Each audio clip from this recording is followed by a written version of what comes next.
اولا عايز اطمنك على اخواتنا في قناة نادي الزمالك، الحمد لله ابتدوا بقى يرجعوا مرة تانية يضحكوا ويهزروا ويقولوا افيهات، يعني تقدر تقول ان صدمة حدوتة يوم السبت الحمد لله ابتدت تروح شوية. والنهاردة عايز اقول لك معانا اللي وحشتنا في الحلقة اللي نزلتها الصبح، الفنانة الكوميدية مها صبري اللي راجعة بقى تلقح على الاهلي وترسل رسائل نارية، والاهم من ده معانا فرح علي، ولكن فرح علي النهاردة هخليها في اخر فقرة عشان نختم بضحك خام. بس الاول خلينا نبدا بضحك وتلقيح جاي من قناه نادي الزمالك، ما هو احنا اكيد في قناه نادي الزمالك طالما بنتكلم عن الضحك والتلقيح، برعايه جاليليو اللي كان مستضيف معاه الاستاذ تامر صقر اللي بيتكلم عن حاجات مهمه جدا وبيلقح برضه على الاهلي. يلا بينا نسمع كانوا بيقولوا ايه. وبعدين بيتكلموا على اساس ان الاهلي خلاص كسب الماتش. مش فاهم. فاكر السنه اللي فاتت الماتش كان بتاع الاهلي والمصري، انهي ماتش؟ بتاع الكابتن محمود البنا.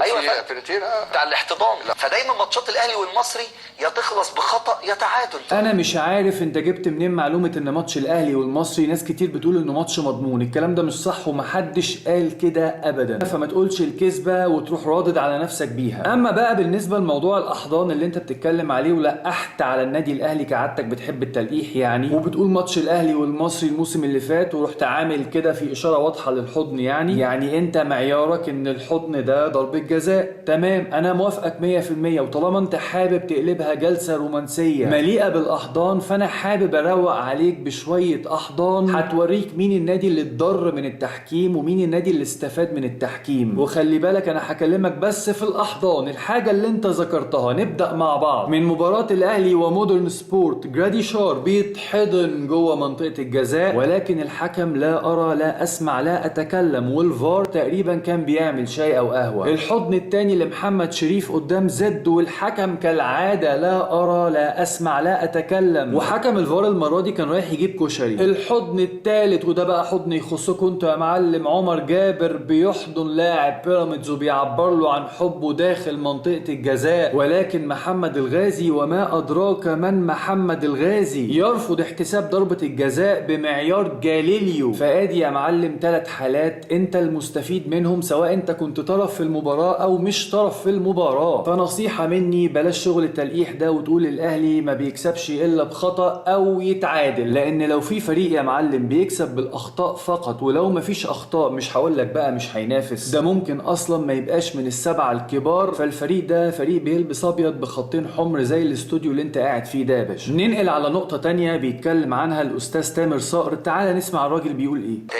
وليه الشحن الزياده لفريق سيراميكا؟ ايوه، ولا اطالب ان سيراميكا يتدلع ولا اطالب شحن زياده، لان الشحن الزياده ده لما بيحصل لما يكون عندك نفس الهدف بتاع الفريق التاني. أيوة. انا بلعب فاينل كاس، أيوة. عندي نسبه ان انا لو كسبت الماتش هاخد البطوله، صح؟ الكلام ده جهل بنسبة 100%. بيقول لك ان الفريق ينزل يلعب وكل حاجة بس ما يبقاش نازل متحفز قوي، لان الفرقتين مش بيلعبوا على نفس الهدف. تسمع عن دولة اسمها انجلترا؟ ما انتوا ناس غلابة، واحد اقول له تسمع عن دولة اسمها المانيا، واحد اقول له تسمع عن دولة اسمها انجلترا. انجلترا دي بقى يا معلم فيها نادي اسمه ايفرتون. ايفرتون ده السنة دي لعب ماتش المان سيتي كأنه بيلعب على هدومه، كأنه لو هيخسر الماتش هيقلع ملط، وتعادلوا مع المان سيتي 3-3، وكمان ايفرتون كان كسبان 3-1. هل بقى نقدر احنا نروح نقول دلوقتي لايفرتون ايه يا عم الشحن الزياده ده؟ انتوا ما بتلعبوش لنفس الهدف، انتوا مش بتلعبوا نهائي كاس، انتوا مش الاتنين بتنافسوا على بطوله الدوري. ادي مثال قريب لسه حصل كلنا شفناه، او الناس اللي متابعه كوره او اللي بتفهم كوره. مالناش دعوه بالناس الجهله اللي مش بيتابعوا ويطلعوا يقولوا اي جهل على الشاشات. وبعدين سؤال بجد منطقي جدا وسهل جدا، انا رئيس النادي قلت يا جماعه لو كسبنا ماتش الزمالك حدي لكل لاعب 100 مليون جنيه وقصر، انت كزمالك مالك؟ مش انت جامد؟ انزل اكسب. وصدقني احيانا الحوافز الماديه دي لا تؤثر تماما مهما عملت، المستوى الفني برضو بيفضل متواضع. اعرف فريق كانوا بيجيبوا له طيارات خاصه وكانوا دافعين له مستحقاته وكانوا مشبرقينه مكافآت، ومع ذلك خد على قفاه القاهره قدام اتحاد العاصمه الجزائري. يعني مش بس فريق وراه جماهير وماله الاستاد وسلم لي على الدخله واحلى دخله ودخله والحاجات دي، لا ده كان في كم تحفيز مادي غير طبيعي، ولكن في الاخر ما كسبوش. فصدقني انت اكتر واحد لازم تقتنع بفكره ان الفلوس مش كل حاجه. انا من النوع اللي ولا بحب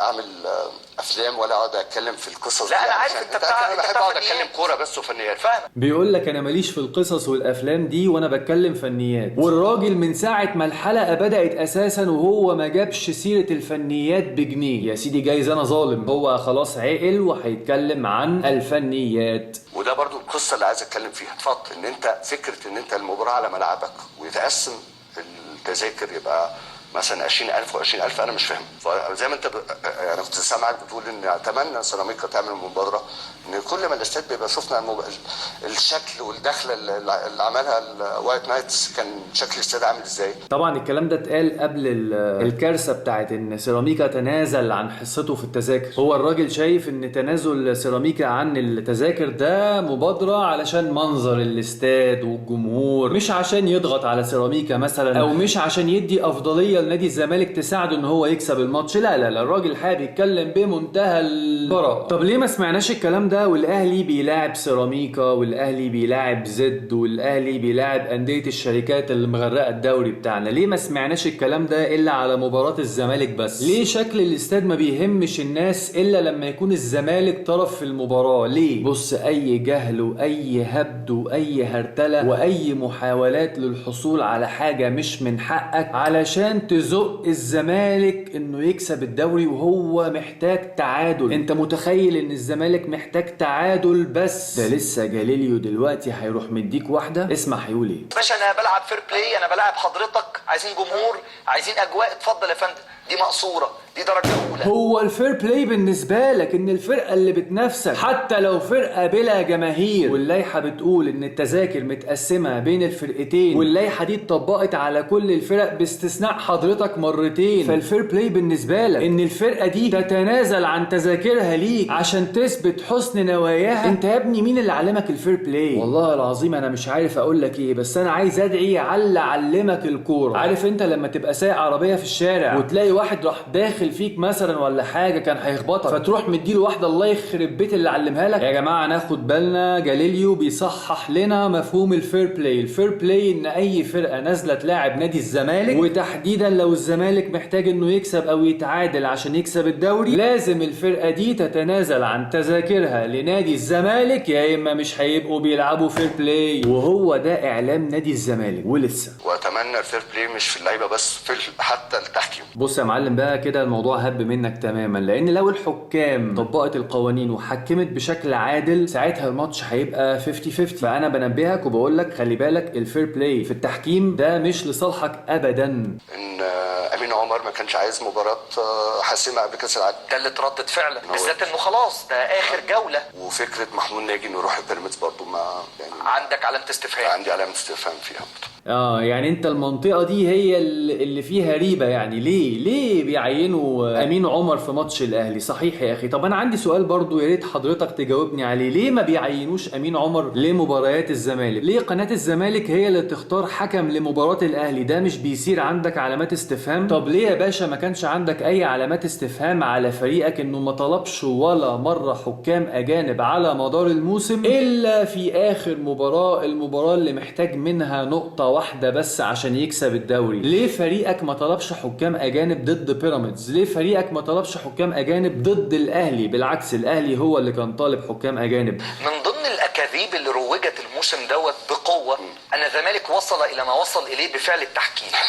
فاذا بالزمالك في اهم مباراه بالموسم طلب حكام اجانب. تعالى يا باشا عشان انت بنفسك اكدت اللي انت بتقول عليها اكاذيب. الزمالك يا معلم زي ما انت قلت الحمد لله، هاخد من كلامك بالظبط، انت وصلت لهذه المرحله بالتحكيم. ايوه يا ابني، ما انت واصل لمرحله ان انت محتاج نقطه بالتحكيم. كلامك صح، عشان كده جاي في اخر ماتش اللي انت محتاج منه نقطه بس تطلب حكام اجانب. هات لي يا عم حكام اجانب. ايه خلاص مش هعرف حتى اتعادل مع سيراميكا؟ لا اتعادل مع سيراميكا عادي ويبقى الاسم انا هو طلبت حكام اجانب في اللقاء المصيري. هو ماتش بيراميدز ما كانش مصيري؟ ماتش الاهلي ما كانش ماتش مصيري؟ انا اول مره اشوف واحد بيقول سؤال في اخر الكلام هو قال اجابته في اول الكلام. يعني انا بلم الفلوس بالعافيه. بس زي ما انت قلت ما بلاش بقى بكح تراب وبلم الفلوس بالعافيه، ما الراجل قال لك كنت بشبرق وكنت بدفع. بلاش بقى جو التسول ده لو سمحت. والان ميعادنا مع اللي غابت عننا واللي ابتدت الابتسامه ترجع لوشها مره تانية، ميعادنا مع الفنانه الكوميديه مها صبري. بس استنى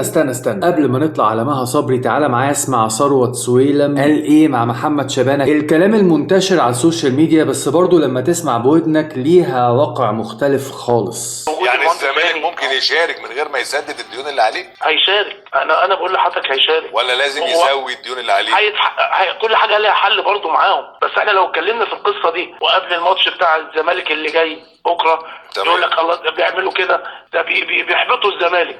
انا مش عارف الحقيقه اللي هو ثروت سويلم جاب منين او مخه ازاي هداه ان هو يقول له ان الزملكاويه هيقولوا ان هو بيحبط الزمالك بالكلام اللي هو بيقوله ده. واحد بيقول لك ما تقلقش، دفعت او ما دفعتش هتلعب الموسم الجاي في افريقيا عادي، فيا زمالك ما تقلقش يا زمالك. وطبعا لن ننسى اشهر تصريح في تاريخ الكره المصريه لنفس هذا الرجل اللي هو ثروت سويلم لما طلع وقال مع الكابتن مدحت شلبي. عصام منصور برضو حريص جدا نادي الزمالك باللي بيتقابل نادي الزمالك بالمشاكل الكتيره اللي قابلت المستشار مرتضى خلال الفتره اللي فاتت دي، حابب جدا ان هو ياخد بطوله، فبرضو بيقول انا عاوز حكام مصريين. ده اللي هو ثروت سويلم اللي خايف ان الزمالك يحبط. بص يا معلم، هو ممكن يحبط فعلا، بس هيحبط لان انت بتكشفه على كل الجوانب، اتحاد كوره وتراخيص وحكام، كله هي ماشيه كده عامه. وهو الراجل ده لما طلع قال لك حكام مصريين كان في المنظومه، وحاليا هو ما زال في المنظومه لما بيقول لك ان التراخيص هتطلع وهيلعب وكل حاجه وليها حل وما تقلقش والحاجات الحلوه دي. نطلع بقى على الفقره الكوميديه الاولى مع الاستاذه مها صبري في قناه نادي الزمالك، ونسمع بتقول ايه. الناس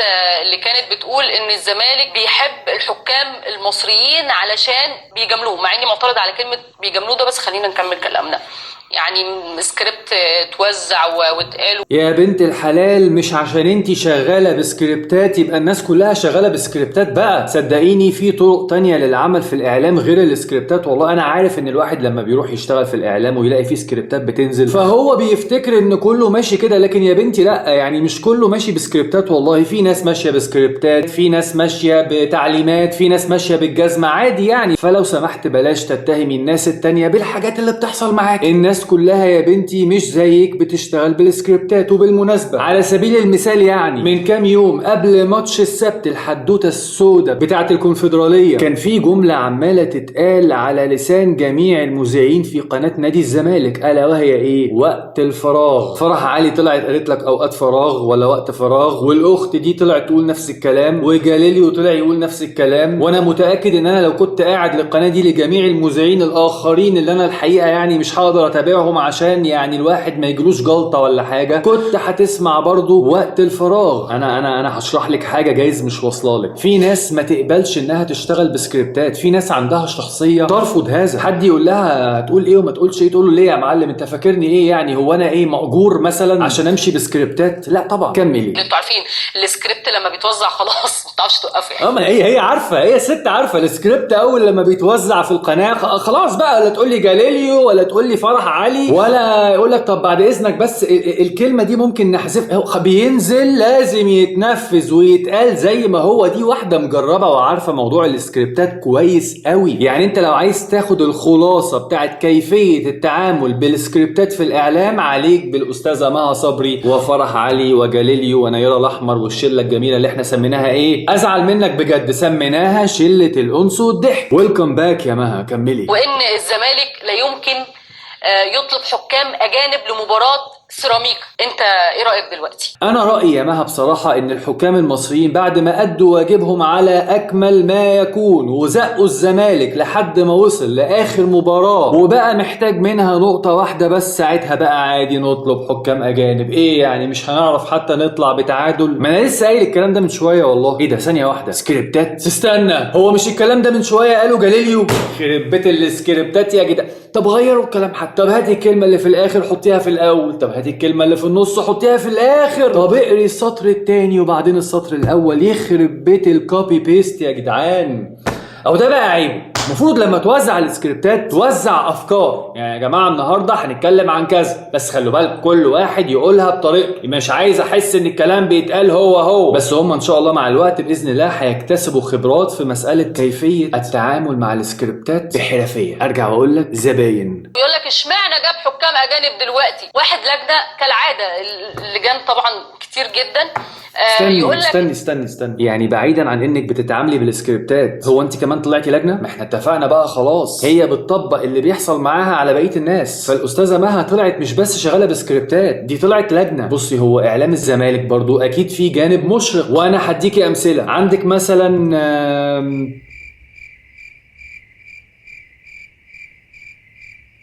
بصي، هو انا بحاول ادور على الجزء المشرق في اعلام الزمالك اللي بيتعامل من غير سكريبتات او لجان، ولكن يعني اكيد هلاقي بس مش دلوقتي، ممكن كمان شويه. المهم، بعيدا بقى عن لجنه ولا رقم جلوس، كملي كلامك وقولي عايزه توصلي لايه. الزمالك اجبر على انه يجيب حكام اجانب. يعني ايه اجبر اصلا؟ يعني ايه يعني جابوه؟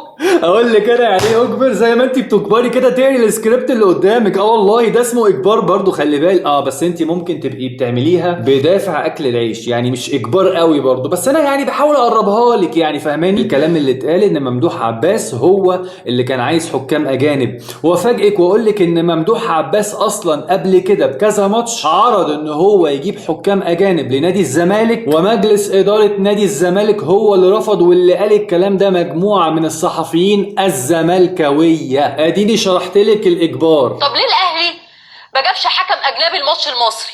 هو يعني مش عدد ضخم من وسائل الاعلام طلع قال ان امين عمر رفض ان هو يحكم اي ماتش للزمالك او للاهلي قبل ما يروح كاس؟ يا عم استنى بقى، ده انا بقول موضوع السكريبتات ده يعني كده في لحظه ارتجاليه طلع الكلام حقيقي. دي تقريبا بتعيد نفس الكلام اللي قاله جاليليو.